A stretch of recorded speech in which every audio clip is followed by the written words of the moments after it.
Hello, everyone. Good evening. This is Ziaul Alam.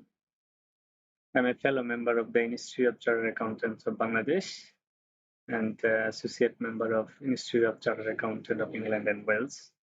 Today, we are going to discuss a very important topic, individual personality and its super trait. Personality is important because it is significantly impacts on how you interact with others, build relationships, navigate social situations, and achieve success in your career. Essentially, shaping your overall life experience, a positive personality can foster strong connections, enhance communications, build confidence, and open up opportunities while also contributing to personal well being and resilience. Why is personality important in leadership?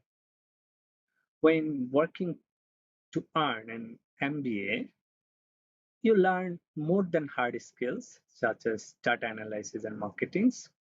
You also spend a significant amount of time learning soft skills such as leadership abilities. As a leader, gaining trust from those you manage is crucial to success and motivations.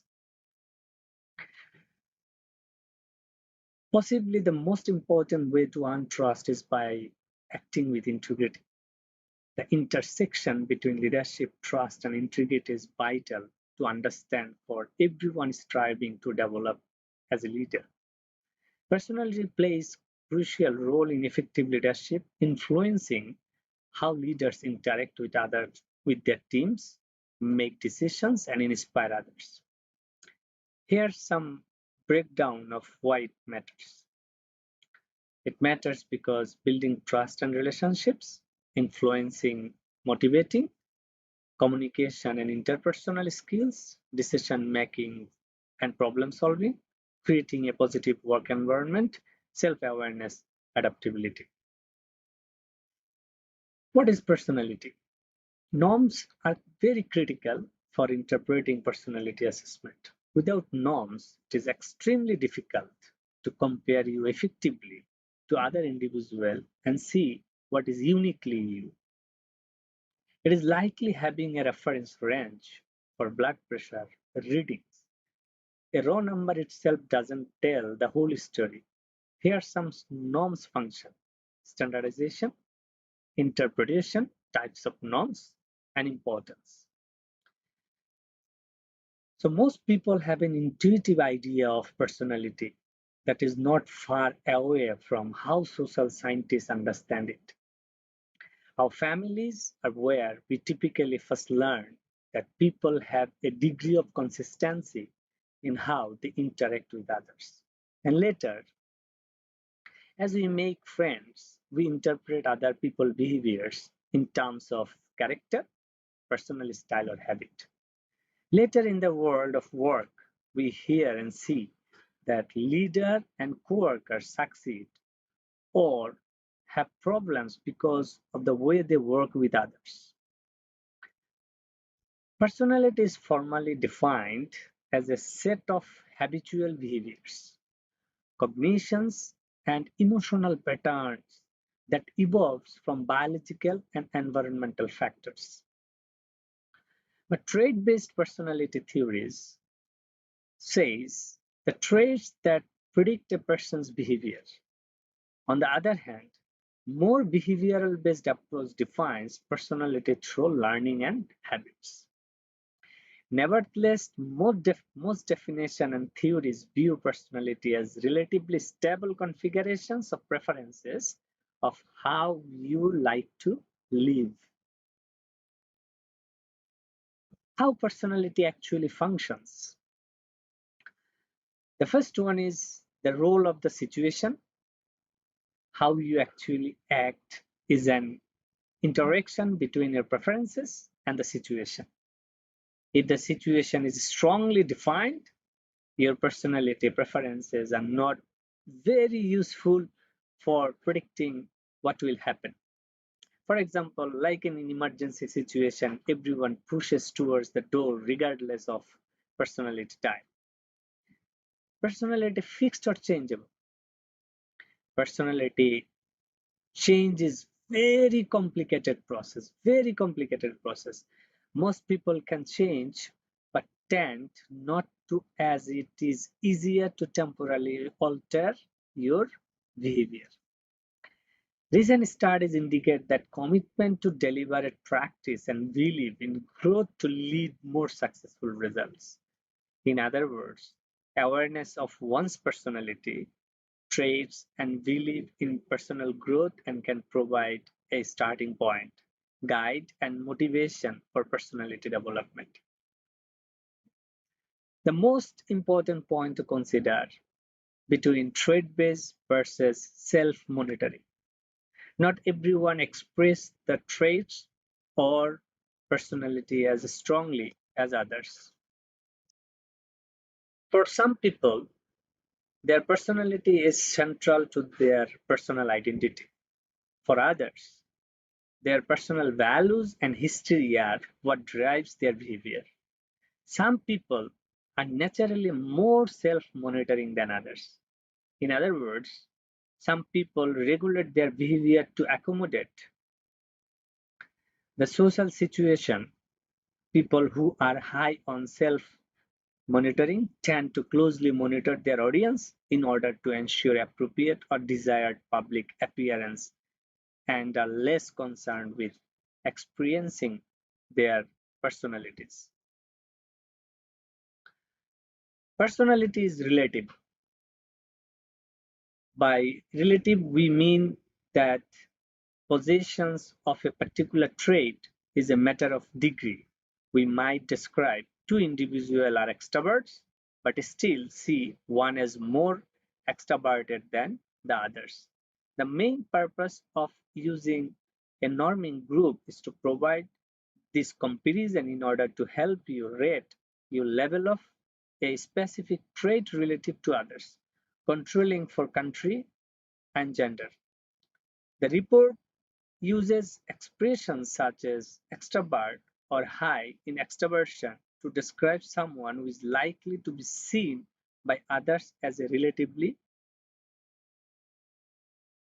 extroverted.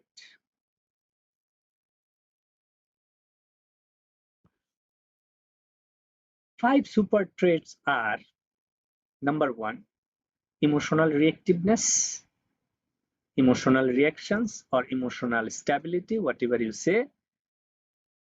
This character, the tendency to experience and understand negative emotions. Number 2, extroversion, interpersonal patterns, the predisposition to get energy from being around others and to be dominant in groups. Agreeableness, the tendency to go along, to get along, and place high value on getting along well with others. Consciousness, the interest in leading a structured and organized life. Low, typical, and high scores on a personality profile doesn't mean anything. Like please keep in mind that low, typical, and high scores on a personality profile are neither good or bad. A particular level on any trait will probably be neutral or irrelevant for a great many activities, be helpful for accomplishing something, and detrimental for accomplishing other things. As with any personality profile, rating and descriptions can only approximate an individual's actual personality. High and low rating descriptions are usually accurate, but average rating close to low or high boundaries might misclassify your subtrait as only average. On each set of the subtrait scales, it is somewhat uncommon, but certainly possible to rate high in some of the subtraits and low in others. In such cases, more attention should be paid to the sub-traits ratings than to the super trait scores. So how super traits works? Like I'm giving you just an examples. Um, Usually, as I said, like the personality we compare with others, like your co-workers um, or any independent party that can assess you how good personality you have. In that case, like the rating can vary one to one, but when you work in a team or if your team personality accumulates together, it will give a result like compared to team where you are standard. Like below are two different ways of summarizing this five style profile result. The first chart shows your uh, basically as an example rating of each five super traits. It indicates you the overall personality profile on the five super traits. So the five super traits you can assess yourself, you can ask your friends and families, you can ask your teams, like um, in open discussions or in a closed door discussion, what they think about you overall, to understand your personality level. The second one, you may plot those things into a spider net, like the spider chart that compress your overall result to those sharing this learning experience with you. You may find this second chart is very interesting and potentially helpful in understanding your degree of fit with your current colleagues or classmates, which is very important. That's why the personality assessment is important. To the extent your rating match your colleagues or classmates ratings, your instinct for how to interact with your um, team will be a very helpful guide. On the other hand, to the extent your rating differ from your colleagues or classmate rating, your instinct for how to interact with people from this group have the potential to create misunderstanding or misinterpretation. In these circumstances, it is wise to pause and consider how to interact most productively and respectfully with the other individuals. So this is just an examples to show you how the spider can look like. It's just mere an example.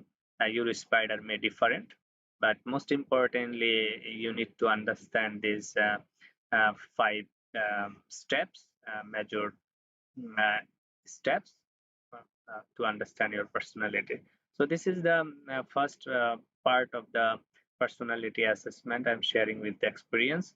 Thank you so much. Hopefully in coming days I will come up with the second part of the detailed um, assessment and understanding of personality of five super traits.